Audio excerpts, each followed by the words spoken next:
ఎట్లా ఉండాలి, వీళ్ళ నిర్ణయాలు ఎట్లా ఉండాలి, రాజకీయాల్లోకి వస్తామని చేసినటువంటి ప్రకటన కన్ఫర్మ్. సో ఖచ్చితంగా రాజకీయాల్లో ఉంటాం, ప్రజల కోసం పనిచేస్తాం, ప్రజాసేవలో ఉంటాం, సో చట్టసభల్లో ఉండి కొట్లాడతాం అని చెప్పేసి వాళ్ళు మాట్లాడినటువంటి పరిస్థితి.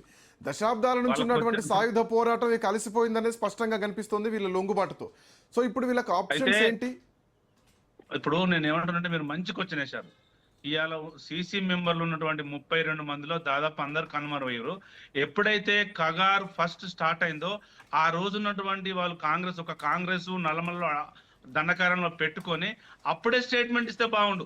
మేము లొంగిపోతున్నాము, ప్రాతాన్మయ రాజకీయ పార్టీ కోసం మూలాలను తీసుకొస్తున్నాం, భారతదేశంలో కొత్త ప్రాతాన్మయం తీసుకొస్తాను, మేము లొంగిపోతున్నాం అంటే ప్రజలు ఆ రోజు గ్రహించేవాళ్ళు, వాళ్ళు వచ్చిన స్వాగతం చెప్పేవాళ్ళు. వీళ్ళు లొంగిపోయిన తర్వాత ఈ బూర్జో పార్టీలతో కుమ్మక్కై, ఎమ్మెల్యేల దగ్గర కుమ్మక్కై వెపన్స్ తీసుకొచ్చి, ఫడ్నవీస్ దగ్గర వెపన్స్ తీసుకొచ్చి, రేవంత్ రెడ్డి దగ్గర లొంగిపోయిన తర్వాత ప్రజలు పక్క ఉన్న ప్రజలు కూడా నమస్తే పెట్టే పరిస్థితి లేదు.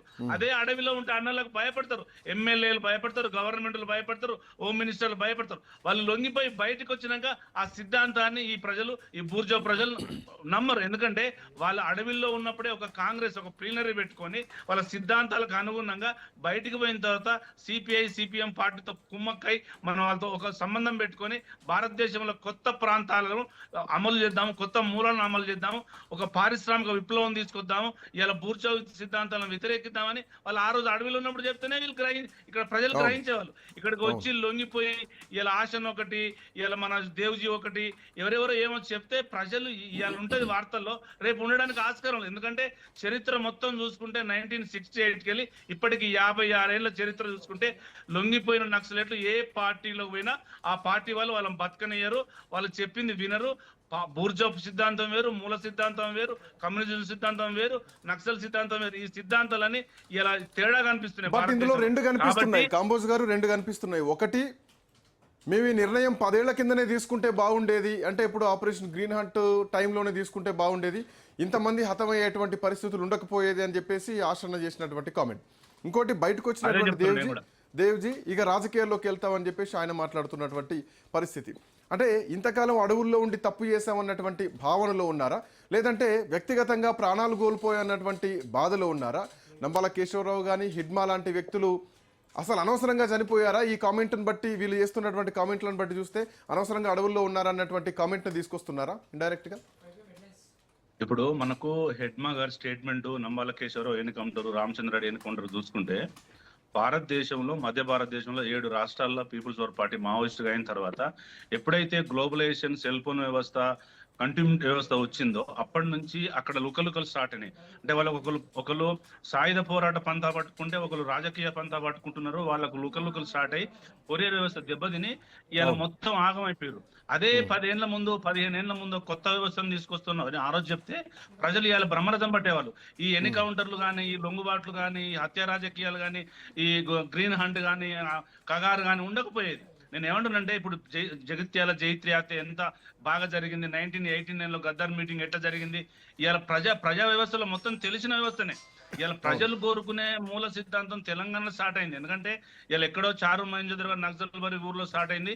ఇలా వరంగల్ జిల్లా జనగామలో స్టార్ట్ అయ్యి 56 ఏళ్ళు ఒక ఉద్యమాలు నడిపిర్రు సక్సెస్ఫుల్. ఇలా రాడికల్ భావాలు, మావో భావాలు ఉంటేనే ఈ ప్రజాస్వామ్య వ్యవస్థ కాపాడబడింది. లేకపోతే ఇక్కడ మొత్తం బూర్జో పార్టీలు, కాంగ్రెస్, బీజేపీ అనేది మొత్తం ఆగం చేసేటి.